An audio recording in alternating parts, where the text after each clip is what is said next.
Well, thank you for the invitation to speak tonight. As Brian said, it's how life has changed for women in Gawler over the last 70 years. And I wish to acknowledge the first people of this land before I begin, their elders past and present. This, of course, is necessarily a personal view, and the topic given to me asked me to concentrate on the women's point of view. So I'm going to tell you a story first. It's called Adam's Rib. Adam was hanging around in the Garden of Eden, feeling very lonely. So God asked him, "What's wrong with you?" Adam said he didn't have anyone to talk to. God said he was going to make him a companion and that it would be a woman. "This pretty lady will gather food for you, cook for you, and when you discover clothing, she will wash for you. She will also agree with every decision you make and will not nag you, and will always be first to admit she is wrong when you have a disagreement. She will admire and praise you. She will bear you many children and never ask you to get up in the middle of the night to look after them. She will never have a headache and will freely give you love and passion whenever you need it." Adam said, "What will a woman like that cost me?" God said, "An arm and a leg." Then Adam asked, "What can I get for a rib?"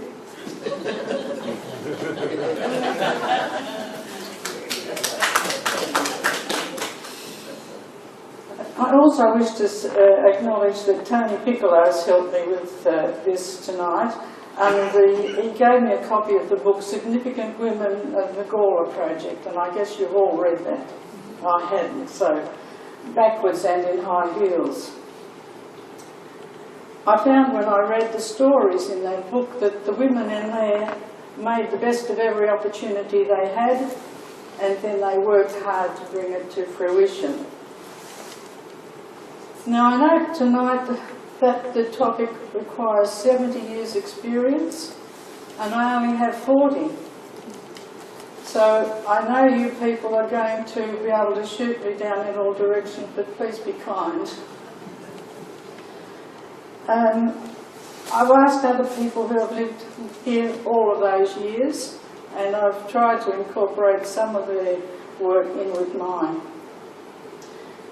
Now, World War II was declared on my second birthday. That's the 3rd of September 1939. And I was 7 on 1945, which is 70 years ago. I was protected from a lot of the war news, although we did have to keep very quiet over the evening meal time so that Dad could listen to the news on the radio.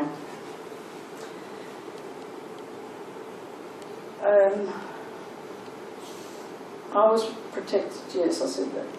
My schooling was fairly ordinary. I was not a great scholar, and in those days one could leave school at 14. My mother had ambitions for me to be a teacher, because she had been thwarted in that ambition of hers. So I was encouraged to finish my schooling and go on to do my leaving certificate, which in New South Wales I gained in 1954, and I was 17. I didn't get to be a teacher. I worked for the CSIRO in the sheep and wool laboratories at Prospect in New South Wales. At age 20, I had to resign from the Commonwealth Government job to marry Pam Edwards, as a married woman was seen to be an unreliable worker. 70 years takes us back to the end of the Second World War. At that time, women were taking the jobs of the men that had left them empty to go to war. But the work climate changed when the men came home and the women were expected to go back to the kitchen and return the jobs to the soldiers. Several products that were available for the war effort were made available widely to the community after the war. I remember seeing a biro pen for the first time, and they were advertised as you could write underwater. There were band-aids. We'd only had bandages previously. Paper tissues for blowing one's nose. My aunt had TB in the Women's Army during the war, and she was the first one I saw using a tissue. And I also saw a small can of instant coffee for the first time. They were only about this size. At the beginning of World War II, the majority of the men were the breadwinners and women were seen as homemakers, bearing and caring for children. The main occupation for women was decorating and setting up the house and home. One was guided in this by the latest edition of the Woman's Weekly. And in cooking, she was guided by Margaret Fulton. As most families did not have transport, women were stuck at home with the children. We didn't call them kids, that was too colloquial. She could occasionally go out on Saturday events and to church on Sunday. She was the cook, the providor and the housekeeper. In our home, meat was ordered in the morning when the butcher would call in on his round and deliver it to our house in the afternoon. Also bread was delivered by the baker's van and ice for the ice chest.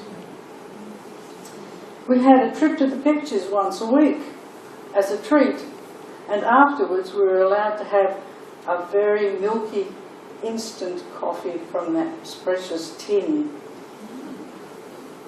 We were on a small 12-acre farm west of Sydney, a poultry farm, with a house cow or two, a plough horse and a few pigs to fatten. The kids helped at the farm before and after school, and the picture event was seen by our parents as pocket money for us. Then later we went to the Saturday matinees, where there would be a feature film after we saw the serials and a cartoon. These were the days of plain food in the English colonial style. Protein came from sheep, beef was in sausages or mince, chicken when one finished one's laying life, even though we lived on a poultry farm. She had to wait till she stopped laying before she got eaten, poor girl. Meat and 3 vegetables was the staple. Everyone wore cotton fabric or woolen clothing, mostly made in the home on a treadle sewing machine or with knitting needles. People wore leather shoes and socks, and in the summer sandals, and repaired at the bootmakers. The socks were done by Mum. Now everything is synthetic. As far as house cleaning was concerned, a dustpan and broom, a mop and bucket, and you were okay. I suppose you got down on your hands and knees and polished the floor too, girls. The more affluent houses had carpet on the floor and a carpet sweeper and maybe a vacuum cleaner, a so-called labour-saving device. Washing of clothes was done by hand in the tubs with the aid of a wood-fired copper. The Hills horse hadn't been invented yet. Clothes drying was done on 2 long wires strung between posts and held up by props. There was no need for a gym in those days because women were had a fairly strenuous life keeping house. The end of the Second World War saw the beginning of the atomic age, post-war European migration and the beginning of the Cold War, which hasn't finished for some countries, notably North Korea and Cuba. and there are great stockpiles of nuclear weapons still held on both sides, the so-called nuclear deterrent. The new Australians, as we called the migrants, brought their culture with them and new foods, new cooking styles, and our culture was greatly broadened. With each new wave of refugees, cafes and licensed restaurants opened. Chinese, Greek, Italians were the early countries, and later came Vietnamese, Thai, Cambodian and Japanese. We as women learned to cook in these new methods. Gone were the wood-fired ranges, in came electricity and gas. Pressure cookers were a big thing to use for some years. Then came the microwave oven. All required women to learn new cooking methods. Manufacturing was still a big thing in Australia then, and in South Australia the Holden car and the Hills hoist were part of that push, as well as the white goods factories. In Gawler, Time of Fashions employed some women in their workrooms and office. 1956 brought the Melbourne Olympic Games to Australia. Black and white TV was introduced so we could watch. It wasn't until the mid-70s that we had colour television. Women could get their work done in the mornings and watch soapies in the afternoon before the kids came home from school, and the evening meal had to be prepared. The Cold War scared everyone and was an attempt by the superpowers of East and West to stay in balance and not use their nuclear weapons. The so-called Nuclear Deterrent Program, MAD, that's an acronym, MAD, meaning Mutually Assured Destruction. As part of that program, Australia allowed Britain to test nuclear bombs at Maralinga in South Australia. This left South Australia and Victoria and anywhere else in the path of the prevailing wind vulnerable to nuclear fallout, strontium-90. And I believe in subsequent years much anguish and illness. In 1957 the Russians put up Sputnik, the first artificial satellite. So began the space age. As this was part of the Cold War, in time it turned into the space race between the USSR and the USA. The early 60s saw the introduction of the birth control pill. This allowed couples to decide how many children they would have in a controlled manner. Usually 2 or 3 children, and when the children went to school, women found they had time on their hands. Some women became bored, dissatisfied, and felt unfulfilled, and even took up courses of learning or craft, and got a job and brought in money. The 2-income family had higher aspirations. The family usually graduated from 1 to 2 cars and later moved to or built a bigger house. This change of being able to control one's reproductive life was a very big change in our society. In 1966, we all had to get used to decimal currency. This was a hard one for everyone to get used to, but compulsory because we had to trade. Then there were centigrade temperatures, measurements, centimetres, millimetres of rain, grams, kilometres, metres, kilograms, and hectares were very hard to get our heads around and were a problem for some time. And adjust we did, but some people still quote the old measurements. The Vietnam War saw young Australian men being conscripted into army as national servicemen. at the ballot box in Canberra. The selection of the person by birth date could see a son go off to war. Women worried that their son's birth date would be drawn. In 1976, when our family arrived in South Australia, we came to Williston. Rentals were not easily available in those days. Previously, we had lived on the east coast, and we came here after 3 years in Fiji, so we had no local support at all. Ken had been given a position at Roseworthy Agricultural College, his only successful application in Australia, as whilst we were away in Fiji, the first oil crisis had occurred in 73-4, and the jobs market was very tight indeed. We were very grateful for a 7-square transportable in Williston. It was like a stationary large caravan, because we had 5 kids. So by the May of that year, we had purchased a house at 8 Daly Street, Gawler East. Our 5 children attended the Gawler High School and were able to ride their bikes to and from home relatively safely because there was less traffic on the roads then. Ken was able to catch the bus out to college. This was the time of Gawler's expansion from a sleepy country town on the outskirts of the city to being a dormitory town for the city and the burgeoning of our suburban areas here.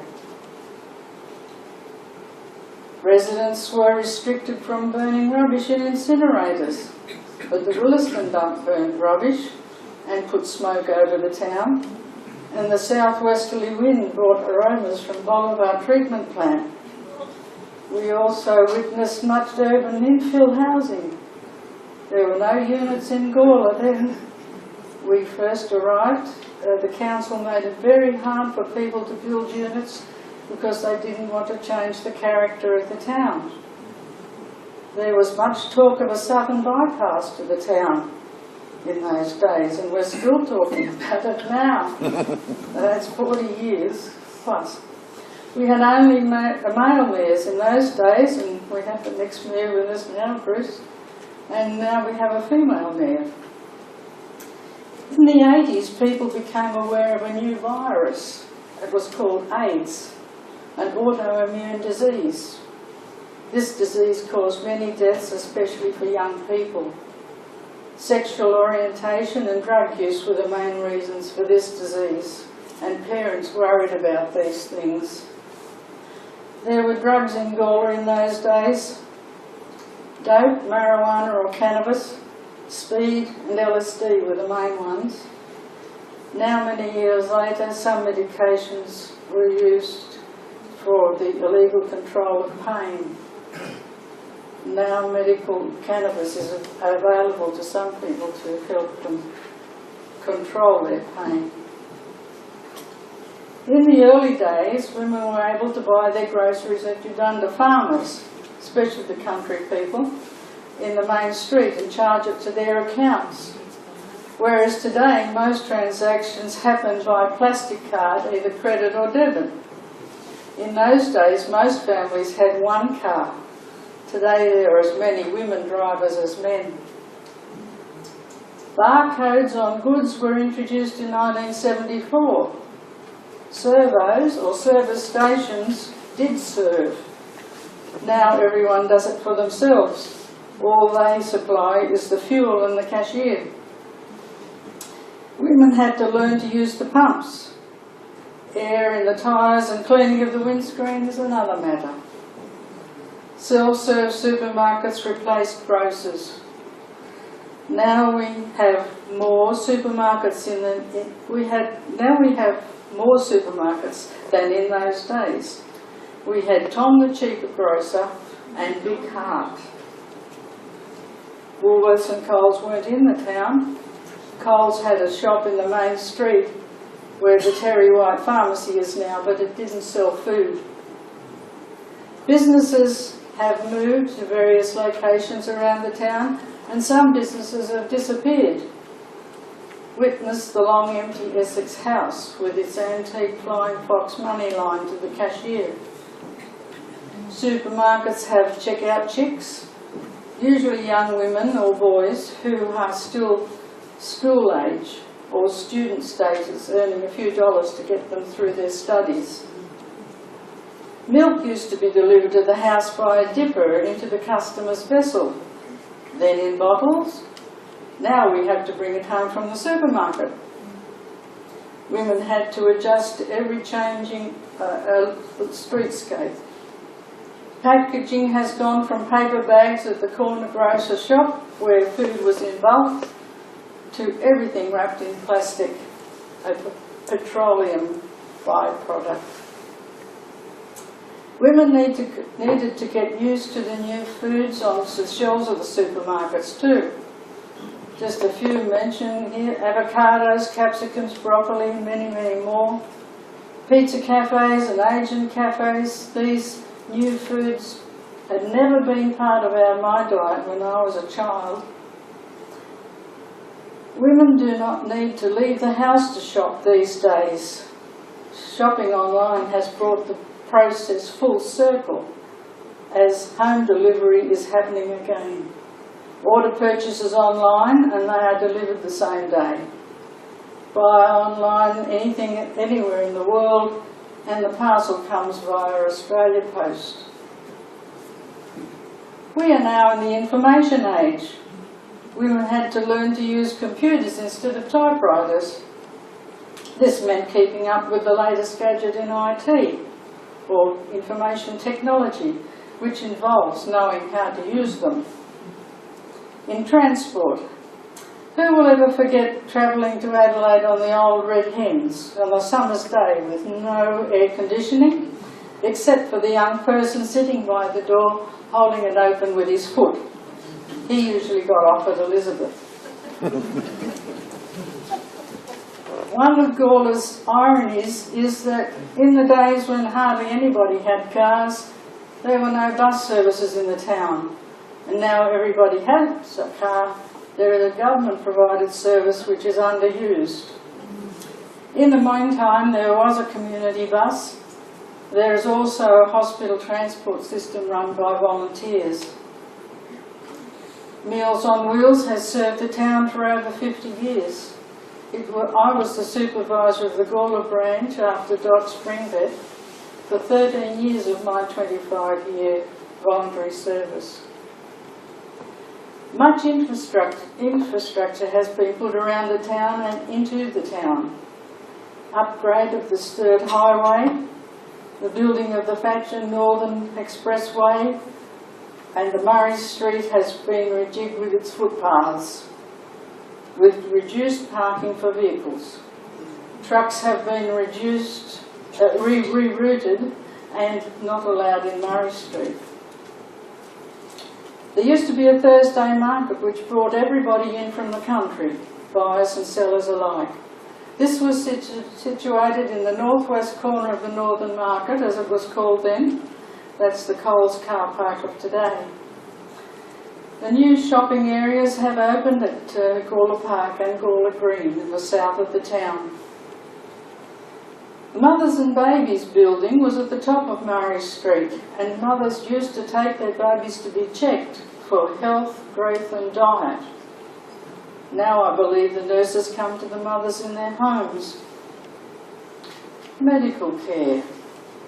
The Hutchison Hospital on East Terrace was replaced by the Gawler Health Service and a private hospital which was later sold. The old Hutch is now a supportive care facility. The St John ambulance was staffed by volunteers. It is now staffed by paramedics. Many aged care facilities now around the town, all upgraded and improved. Women's fashion, dresses, skirts and blouses were very common in the old days, and in 1948, soon after the war, the new look came in, with longer skirts and many tulle petticoats. Gone were the seams, stockings and suspender belts and corsets. Step-ins, tights, pantyhose had their day. Then everyone went to wearing slacks. Now we're back to dresses and skirts again, but not in winter. Women wore hats when they went out or to church. Furs were a much admired fashion statement, but were later seen by the animal liberation people as dripping with blood. Women were shamed into not using fur and so saved many species. Previously, underwear was meant to be just that. Comments were made, snowing down south if your petticoat showed below your hemline. Nowadays, it's straps of underwear seen everywhere and more skin is visible. Women wore hats to church, now they don't. Hairstyles have gone through changes, long, short, permed, straightened, and every colour that you can imagine. Hairdressing salons were marked by rows of hair dryers, cone-shaped helmets. Today, men attend hairdressing salons for colours and permanent waves. The barber is where the men go for their exclusive men's haircuts. The computer was invented during the Second World War to decode messages sent by the German army so that the English could have the advantage in Europe. Early computer work was done by a comptometer operator, taking the punched cards to be read by a computer and being brought back to the business office on huge sheets of paper to be checked out. The PC, or personal computer, did not become widely available until the 70s and 80s. So in the last 40 years, the expansion of the computer use has been exponential. Nearly every home has a personal computer, at least one, while many cars cannot operate without them. Aeroplanes the same. So many appliances have a computer chip in them. Washing machines, clothes dryers, and so many, many more appliances around the home and the workspace. Banking. Banks used to have many staff to cope with the customer demands, for we all had to attend the bank to deal with our money matters. Over the years, they streamlined their businesses to require less staff and let the customers do most of the work. We can all do our banking from home now, with online banking on the internet. Ken and I get our cash from the supermarket after we've done our groceries. Some online sellers will not accept payment by cheque these days. There are also credit unions instead of banks. Now banks are open to lending money to women for various enterprises, whereas in the past they needed to have a male surety, usually a husband or a father. Entertainment.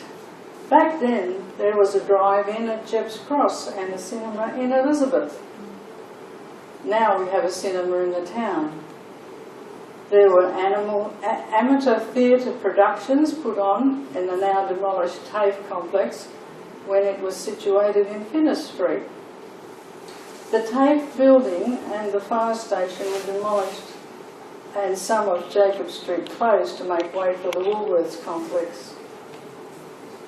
For the theatre and arts, one needs to go to Adelaide. The Lions Club have helped to establish a small gallery at the old railway station at Gawler, and the Gawler Art Group put on exhibitions from time to time. Females can have their artworks displayed in galleries where previously they couldn't. They wouldn't be hung. There are openings now for female musicians and conductors of orchestras. 2013, the first female goal umpire was appointed, and this year the first female field umpire, Ellery Guftis, was appointed. In politics, women are gaining seats in Parliament, both state and federal, and we've even had female Prime Minister. Women have entered many professions formerly exclusively male-oriented, while men have entered lines of work formerly female-dominated. There are now male nurses, there are female bus drivers, taxi drivers, pilots, and many, many more examples. There are more women presenters on radio and television, heads of banks, companies, and even countries. This is when we hear about the glass ceiling, where women's ambitions were thwarted in the days gone by. Women have been forced into the workforce for financial reasons, and this has led to a need for childcare, after-school care, and other supports of the family. And grandparents get called in during school holidays. Marriages tended to be more stable in earlier times, with couples staying together for the sake of the children. Not always a strategy best for the family. Separation and divorce is more prevalent these days, and there are more blended families, a very new and modern challenge for women.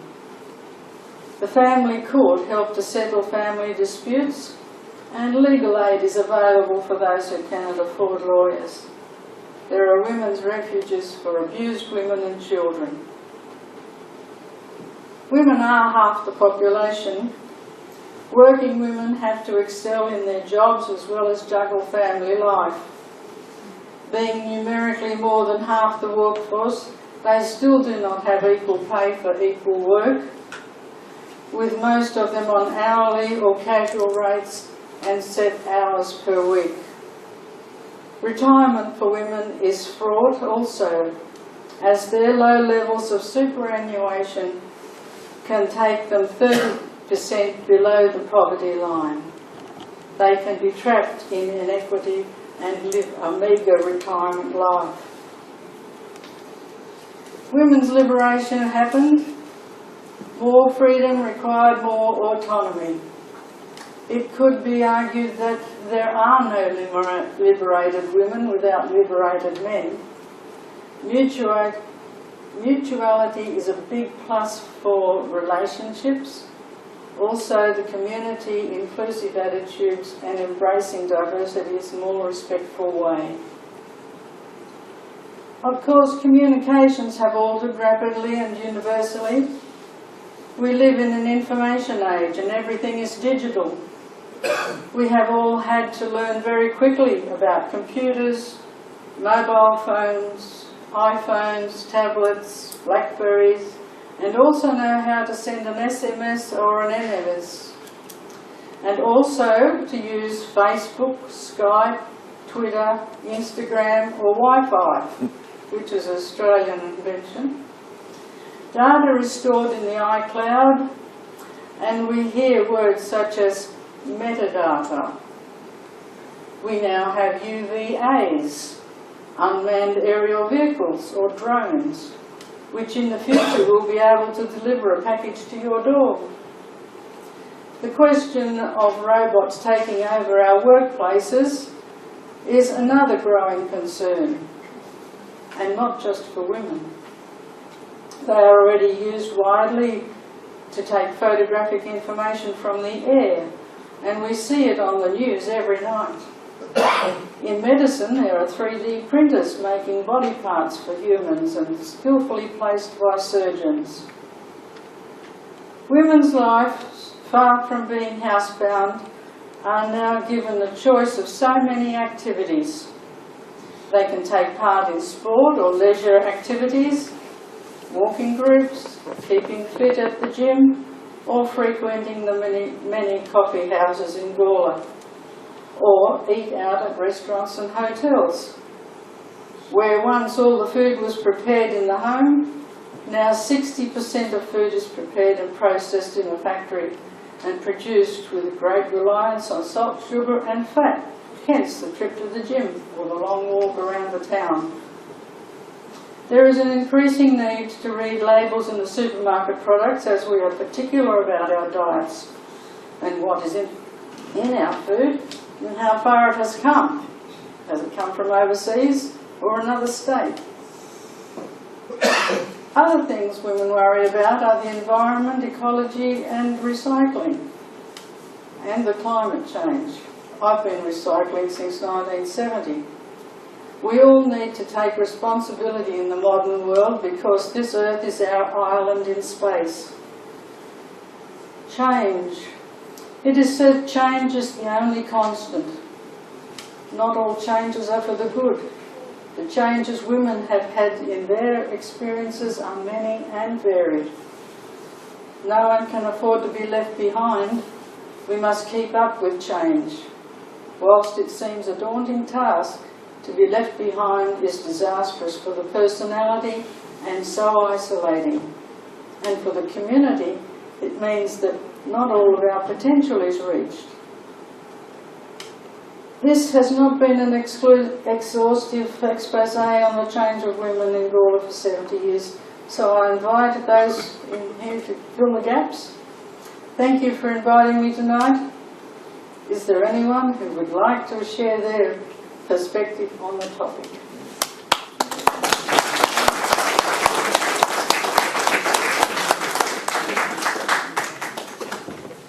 Well, Pam has issued you with a challenge. Come on, there must be some.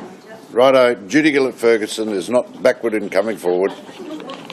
First of all, I just am absolutely gobsmacked by that contribution. I think it was brilliant. It was the most comprehensive history of women I've heard in a long, long time. Oh, thank you. Yeah, no, it was. My comment is very short and sweet. It's about Gawler specifically, and it's about the history of women in Gawler. The three books that you think about when you think about the history of Gawler are Coombs, Loyola and Whitelock.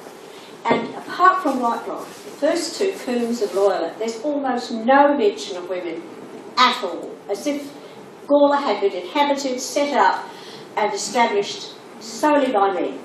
So what I would like to say is that one of the big things I think that's happened for women, not just in Gawler but everywhere, is they've gone from being invisible to visible, unknown to acknowledged, unheard to being recognised, and I think that's what you said, so thank you very much. I think that was great.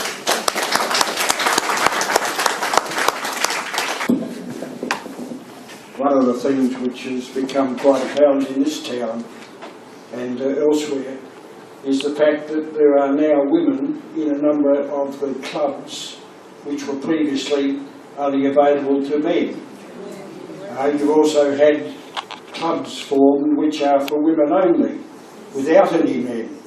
And I think of Zonta, I think of the other groups that have occurred here in Gawler. So far as Rotary is concerned, Lions is concerned, Apex is concerned, they're all clubs which have taken on women at different times, even to the point of taking over the chairmanship. And only last Monday week, Patsy Johnson, who's known to many of you, became the president of the Gawler Rotary Club, which has been going now for over 62 years. So there are many changes of that nature with an appreciation and acceptance that either sex is quite capable of fulfilling a role to the benefit of the community. Thank you, Bruce. Thanks for a trip down memory lane over the years and the many changes that have taken place. But the one point I will make is, they say behind every man is a good woman. And I think that's been true over the years, even though we may have not had equality. We've always been there to help our helpmate. And one wonders sometimes the fact that women are in the workforce these days and the difficulties we have with society, whether we haven't traded something lesser for something worse. And I would like to tell you too that in quilting we still use feet and inches. We don't do the metric system. So I'd like to thank you very much, Pam. That was most informative, very interesting, and something we all need to know. And I hope that's going to be recorded, which it will be. So with that, I'd like to present you with this gift of thanks. Thank you. and hope that you can find a good use of that. Sure I will, it's beautiful. Thank you so much. Thank you.